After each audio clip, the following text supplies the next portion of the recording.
Bonjour à tous, très heureux de vous retrouver pour un nouveau numéro de Ticket pour l'Amérique, spécial finale de ces Amérique Races avec le prix d'Amérique qui s'est couru il y a 2 semaines maintenant, qui a vu Idaho Tiar remporter la plus belle en tout cas de ce meeting, mais il y aura 2 revanches. Le prix de Paris sera le prix de Paris, prix de France, je vais y arriver quand même, je prends 2 semaines d'avance. Le prix de France Speed Race aura lieu ce dimanche 9 février, course de vitesse qui nous attend et on va faire le papier ensemble avec un invité exceptionnel, encore une fois. Pierre-Yves Verva nous fait le plaisir d'être là. Bonjour Pierre-Yves. Bonjour. Merci beaucoup d'être avec nous pour faire le papier de ce prix de France.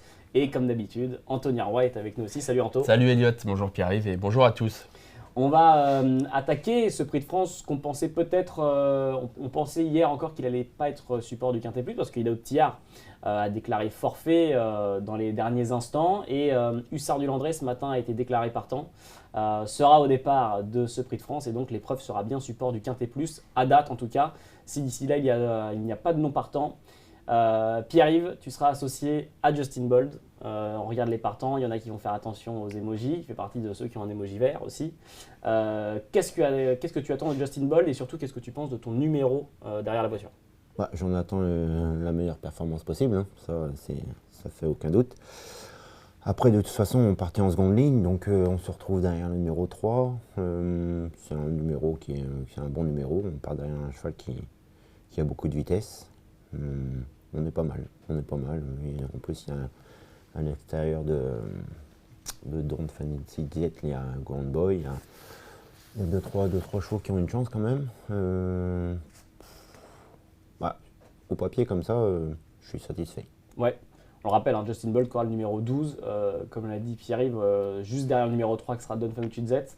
Est-ce que Anto, c'est pas plus mal en fait en seconde ligne au final de se retrouver derrière ce dos-là? À partir du moment où tu sais que tu es en deuxième ligne, je dirais qu'ils sont peu nombreux, finalement ils sont que 4, donc il n'y a pas vraiment de numéro piège avant le coup.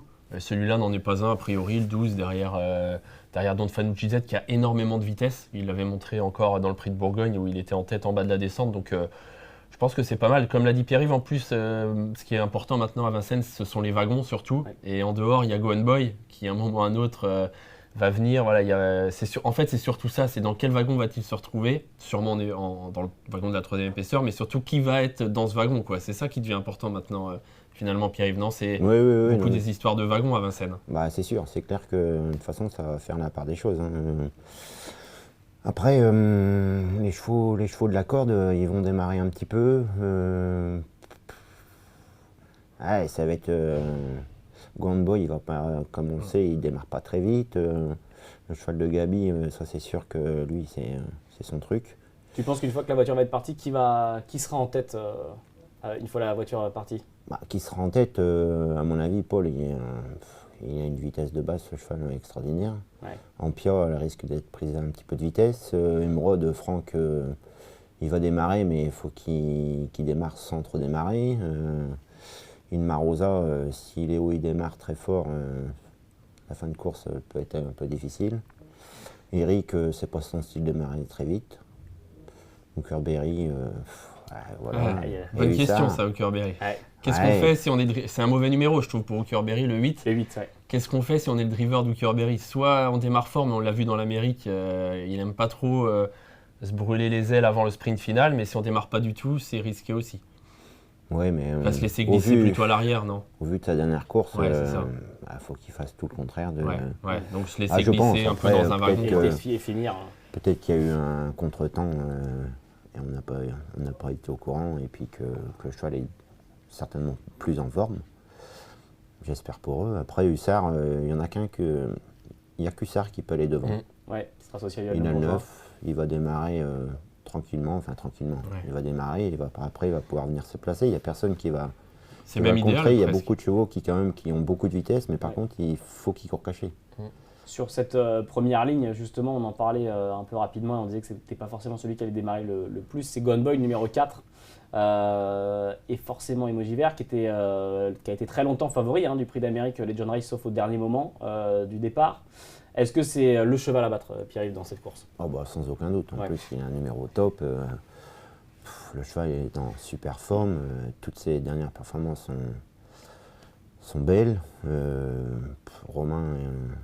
il est en top forme aussi, donc tout ça fait que après, la course, faut la courir pour la gagner, ça c'est sûr, mais en l'occurrence, il n'y a pas vraiment de chevaux qui sont, en tout cas, en aussi bonne forme que lui. Ouais, des Ferré des 4, le numéro 4, effectivement, Anto, plus la forme du cheval, ça paraît... La forme et puis le fait que ce soit un crack, quoi. Ouais, c'est un champion, Go Boy, maintenant, on le sait, on l'a vu, il mérite bien une victoire comme celle-là. Donc on verra si c'est pour dimanche, mais c'est un peu sa course avant le coup.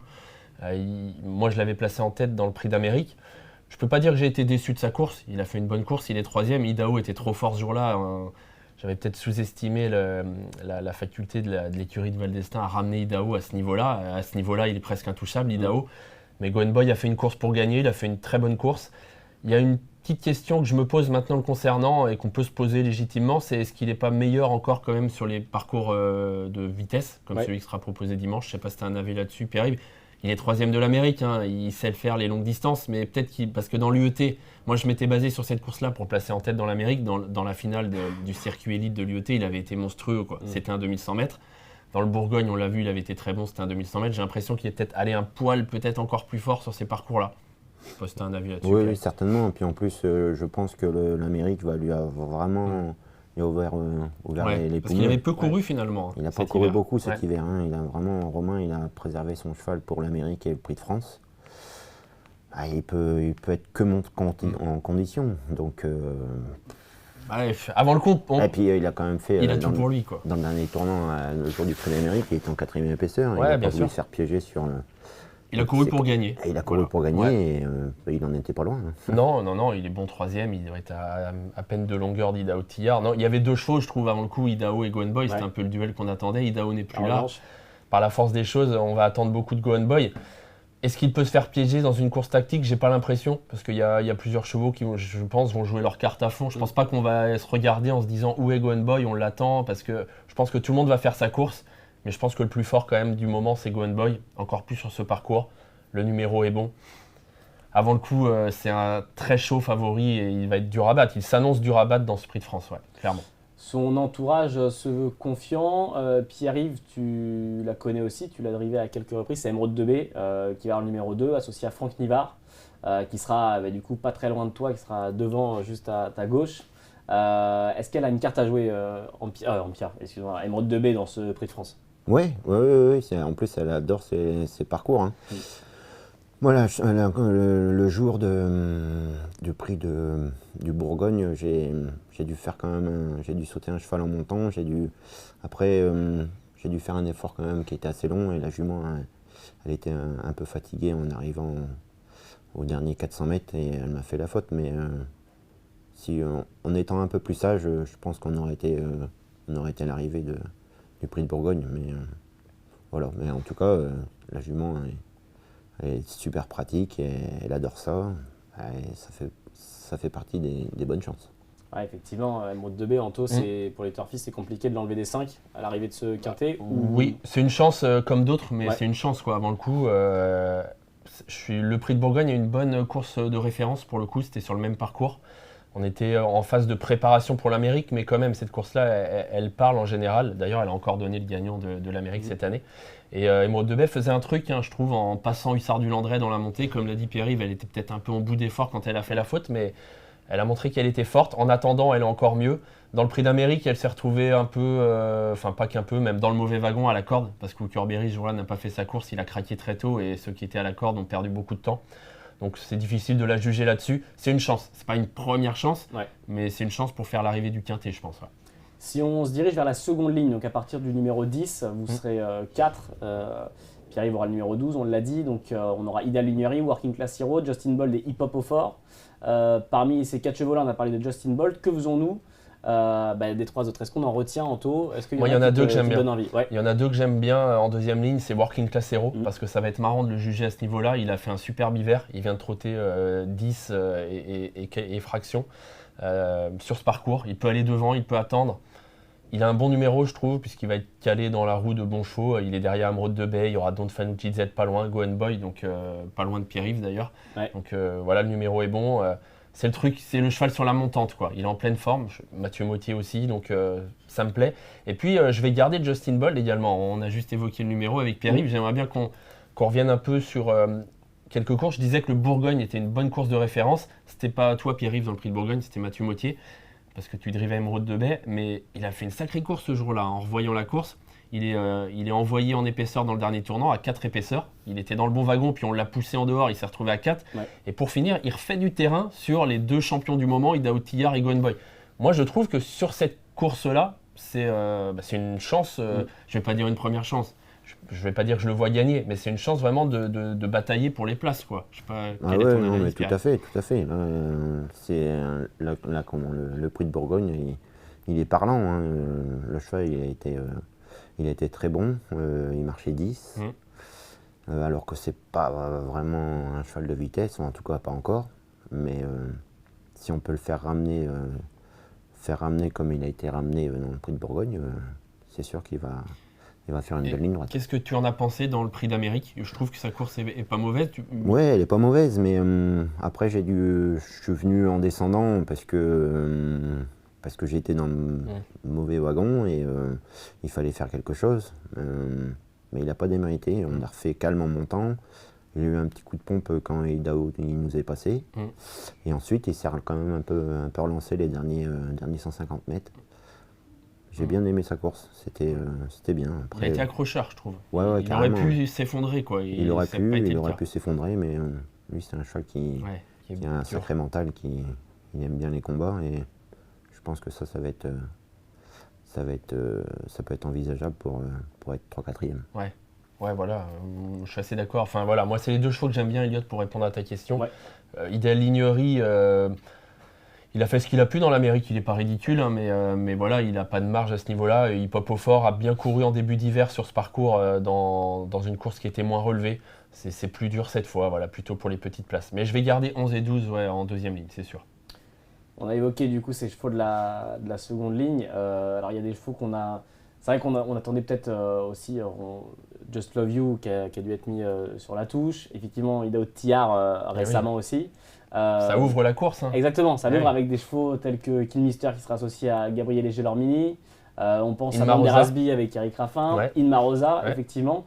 Qu'est-ce qu'on peut faire ces 3 chevaux-là? Est-ce que Pierre-Yves, par exemple, Banderasby, numéro 7, on va être entre Hooker et Inmarosa avec Eric au sulky. Est-ce qu'on peut venir batailler ou du moins poser des problèmes aux autres avec un cheval comme Banderasby? Là, c'est vraiment une question colle, piège. Parce que Merci, pour l'instant, on l'a pas vu faire des très belles choses. Apparemment, il a été malheureux dans le Luxembourg. Exactement. Après, il a le driver numéro 1. Faut qu'Eric il fasse un truc un peu hors du commun. Ouais, point d'interrogation. Point d'interrogation. Après, oui, c'est sûr que c'est des chevaux de vitesse, mais il aurait eu le 2, le 3, j'aurais dit, ça vaut le coup. Mais là, c'est pas... après, il dépend d'un entraînement aussi redoutable. On peut toujours se poser la question, mais s'il court, c'est que son cheval est en super forme. Ça, c'est sûr. Après... s'il court pour gagner, Eric, il va être 8e. Et s'il court pour être 6-7, il peut être 4-5. Qu'est-ce que tu en penses? C'est vrai que c'était la note, entre guillemets, dans le prix du Luxembourg. En tout cas, il n'a pas pu s'exprimer. On sentait qu'il avait beaucoup de ressources. Après, le prix du Luxembourg, c'est un petit ton en dessous du prix de France quand même. Mais dans l'UET, il avait fait sa course. Il était 7e, je crois. Je pense qu'il n'y a pas de marge. Mais Eric Raffin le sait. Et comme l'a dit Pierre-Yves, s'il court pour gagner, ça va être trop dur. Donc, il le sait. À mon avis, il va faire plutôt petit bras. Je ne vais pas le garder, mais c'est pas non plus une impasse, quoi, c'est clair. Hein. Et comme l'a dit Pierre-Yves, en plus Alessandro Gocciadoro, c'est quand même un crack entraîneur, donc voilà. Mais avant le coup, il n'a pas beaucoup de marge à ce niveau-là, quoi. Bon, messieurs, avant que Anto nous dévoile son ticket, j'ai demandé à Pierre-Yves forcément son top 3 de cette course. Alors on peut l'étendre, on peut aller au top 5, et je vais anticiper parce qu'Anto me demande toujours de demander dans l'ordre. Donc quel ordre dans ce top 3, de la première à la 3e place, Pierre-Yves, dans ce prix de France? Numéro 4, Go Boy. Ouais, en tête. Oui. Je vais mettre le 11, Working Class Hero. Ouais. Et je peux pas faire autrement, il faut que je me mette. Hein. Bah oui, un peu de confiance. Mais en plus, il a une chance. Non, mais voilà, après, non, je peux être 3e. Il est en train de se convaincre en direct qui arrive. 4, 11, 12, donc Gone Boy, Working Class Hero et Justin Bold, le trio de tête de Pierre-Yves Verva. Que faisons-nous, Anto, Alors là, le ticket quintet plus? Ouais, je le fais en direct parce que j'avais envie de... déjà, on attendait les numéros, on les connaît depuis 30 minutes environ à peine, donc j'avais pas fait mon prono avant. Puis j'avais envie d'avoir l'avis de Pierre-Yves sur 2-3 trucs, donc je vais le faire en direct. Bon, ce qui est sûr, c'est que ça, c'était affiché pour moi. Peu importe le numéro qu'il aurait pu tirer, Gone Boy, je l'aurais mis en tête, c'est sûr. Pour moi, c'est le cheval de la course. Même avec le 9, je l'aurais mis en tête, donc avec le 4, c'est encore mieux. Et en plus, quelque part, même si cette notion-là, elle est toujours un peu bizarre aux courses, mais il la mérite, quoi. Sa grande victoire à Vincennes. Il a gagné le groupe 1 déjà dans l'UET, la finale du circuit élite, mais le prix de France, ça claque encore un peu plus. Donc il la mérite. Gone Boy en tête, c'est sûr. Pour ma part, je pense que c'est le cheval vraiment de la course. Je vais mettre Hussard du Landré, deuxième. Ouais. Ça, c'est un pari. J'ai été un poil déçu dans l'Amérique. Pas du classement, parce que 5e de l'Amérique, c'est quand même très honorable. Mais plus de la distance qu'il séparait du 4e. Je pense qu'il aurait pu être plus près de ces chevaux-là. Pour moi, il est un Josh Power, il doit être capable d'être plus près d'un cheval comme ça. Mais bon, il n'empêche que c'est un super cheval. Ouais. Comme l'a dit Pierre-Yves tout à l'heure, il a le 9, mais mine de rien, il n'y a pas beaucoup de chevaux pour aller devant. Donc il va peut-être laisser faire tout le monde et puis au bout d'un moment, pouvoir reprendre la tête. Et si c'est le cas, il peut aller très loin, je pense. Même s'il a encore des choses à prouver sur ce parcours. C'est le gagnant du prix de Paris, lui c'est plus la longue distance, mais les bons chevaux savent tout faire. Donc je vais le mettre deuxième. Je vais mettre Working Class Hero troisième. Le 11, parce que je l'ai dit tout à l'heure, pour moi c'est la valeur montante et c'est le truc marrant de la course. Je vais mettre Justin Bold quatrième. Moi aussi, je vais. Mais je me convainc moi-même, mais je l'ai fait avant en faisant le papier. Vraiment. Façon, tu peux faire autrement, je suis l'invité. Ouais, en plus, c'est vrai, c'est délicat. Mais, ça serait mal vu. Non, mais sincèrement, c'est en revoyant le prix de Bourgogne que je me suis dit, vraiment, j'avais bien vu que sa course était bonne ce jour-là, mais en le revoyant, je me suis dit, ouais, c'était même mieux que bien, quoi. Il refait du terrain pour finir sur Gone Boy et Idaho Tillard, donc ça lui donnerait une toute première chance ici. Donc Justin Bold quatrième. Et après, c'est là où j'hésite un peu plus, Elliot. J'ai Emeraude de Baie le 2, j'ai Inmarosa le 6. Voilà, donc ça se joue entre ces deux-là. Je vais mettre Emeraude de Baie le 2 devant Inmarosa le 6. Voilà. Je ne mets pas Hookerberry parce que dans l'Amérique, c'était pas terrible. Et son numéro me refroidit, j'aime pas son numéro, le 8. Et voilà, donc je vais partir là-dessus. Combiné en 6 chevaux, ils sont que 13, je vais pas en mettre 15. 4, 9, 4, 9, 11, 12 et ensuite 2 et 6. Voilà, dans cet ordre. Ticket en 6 chevaux. Juste avant de terminer, un mot très rapide, mais Pierre-Yves, tu courras avec Lombok GL samedi, qui est, j'allais dire, peut-être un futur champion, en tout cas qui fait grosse impression depuis de nombreuses courses, qui a fait sensation dans le prix Ourasi. Qu'est-ce que tu en attends samedi? Et qu'est-ce que tu penses surtout de ce cheval qui est en pleine éclosion, j'allais dire, c'est encore un jeune cheval. De toute façon, depuis le début, il n'a fait que monter les échelons. Il a tout le temps été présent, tout le temps fait voir que c'est un top cheval. Maintenant, samedi, c'est 2100 mètres. Ouais. On a un très bon numéro. Le cheval est en super forme.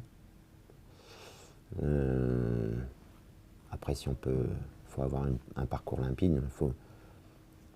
J'aime pas aller devant avec, mais là, c'est peut-être un peu tentant, mais je sais pas. Après, tout dépend comment ça va se disputer en début de parcours, mais en tout cas, je sais que le cheval, il peut faire des retours fracassants. Donc, j'ai plusieurs solutions. Quelle sensation tu as, Pierre-Yves, parce que nous, on a vu la ligne droite l'autre jour, c'était incroyable. Ouais. Quelle sensation, toi, tu as dans le sulky? C'est un truc de fou ou comment, tu compares ça à d'autres chevaux? Oui, parce que là, franchement, j'ai été bluffé. Je sais qu'il peut aller vite, il peut aller très vite. Mais de faire ce qu'il a fait là, c'était de voir les copains les passer comme je les ai passés. C'est quand même pas souvent que ça vous arrive. Ouais. Mais en tout cas, c'est un crack. Oui, c'est un crack. On espère que dans un an ou deux, on en parlera quand on fera le ticket de l'Amérique.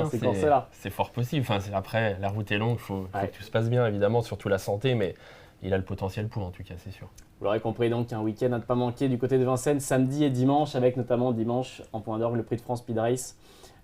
Deuxième finale des Amériques Races, ce sera départ à 15h15 en direct de Vincennes. Merci encore aux trotteurs français de nous avoir accueillis dans le studio. Merci encore Pierre-Yves. Merci, avec Merci plaisir. Anto.